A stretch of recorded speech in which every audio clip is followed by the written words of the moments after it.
Powered's a company that's been around for 6 years. We're the biggest U.S. manufacturer of grid-tied solar inverters. Our fundamental premise and focus has always been on how do you make a fundamental change in optimizing on lifetime cost and actually maximizing energy harvest and thus ROI. We've got a unique technology in the sense that we've really driven the part count down. If you look at our competitors, we have dramatically reduced part count. That gives us fundamentally an advantage in terms of reliability and longevity.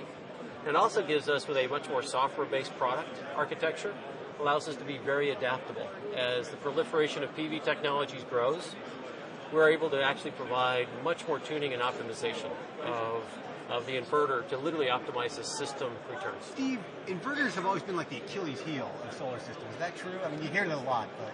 Historically, inverters are 5 to 8% of the install cost, but they're about 80% of the downtime. Depends who you ask. Some people say higher, some people say a little bit lower. They are the Achilles heel of the classic solar installation. It is a very challenging environment to put electronics. You're asking something that naturally gets hot in doing its thing to operate in extreme environmental conditions from cold to hot. Rain, snow. In addition, the sun comes out, the sun goes down. That means the inverter turns on, it gets hot during its operation, and at the end of the day when the sun goes down, it turns off.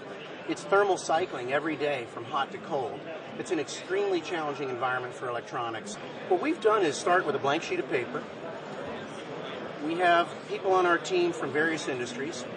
We're trying to extract best practices from those industries that rely on mission-critical reliability, such as mil-aero, fiber optics, etc. What we've done is look at the inverter, look at the Pareto of failures in the field, these Achilles heel elements, and attack them with reliability engineering. Reliability engineering is a design practice. It's not something you can go lay over an existing product line. You start from scratch and you use it as your map. You use it as your guide to make component choices, to make systems choices, to make deratings choices, and to then end up with an overall system that meets the 20-year life that this unit was designed from scratch to produce. It's a change in paradigm for the industry. Historically, inverters are expected to last 5 to 8 years and then be replaced. Yeah. This inverter, you don't have to change it. It will last for 20 years. It is rated to 50 degrees C. It'll run full power. There's no fold back. And it is a unit built at a level of reliability that is a paradigm shift for the industry. When you think about it, what's going to deploy solar and make it prolific? Financial return, economic viability, right? Yeah. Return on investment is all about energy harvest. Energy harvest is related very much to uptime. Reliability is uptime. And so what we're trying to do is attack the financial concern that says, well, boy, if I have to replace all my inverters after 8 to 10 years, that's a pretty big hit on my ROI. It affects my bottom line. When you don't have to replace it in 20 years, that's a significant advantage to the financial design of a project, and projects then move forward. Yeah, it's another complaint about traditional inverters. People go, I have solar panels, they're rated to 20% efficiency, and I'm nowhere near that. It's a complex problem. It requires modeling.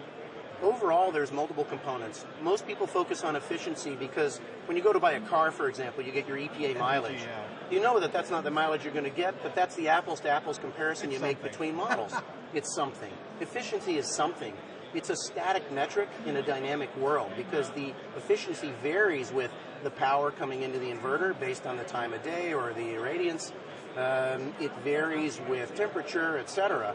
So you can't just take that one number and use it as a black and white comparison. You have to be a deeper thinker than that.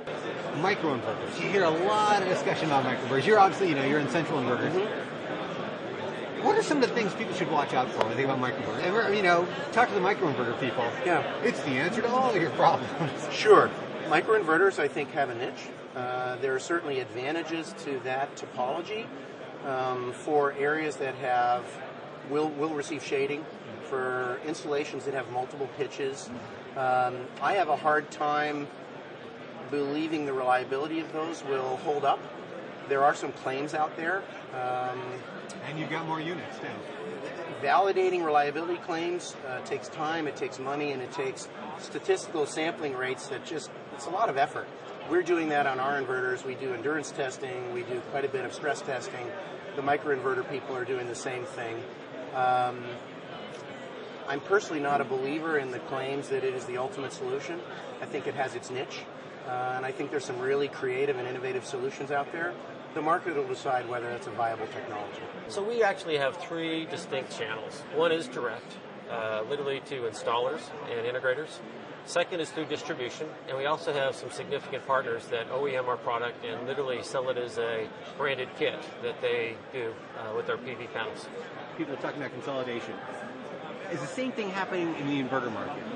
I think it has a chance to. I mean, as this industry really proves its promise as one of the bigger macroeconomic growth engines out there in the short and intermediate term, I see a lot of big companies looking to try to jump in here and exploring both organic and inorganic growth. So I think there is going to be some consolidation over the next couple of years. It's really strong right now. We're actually growing dramatically.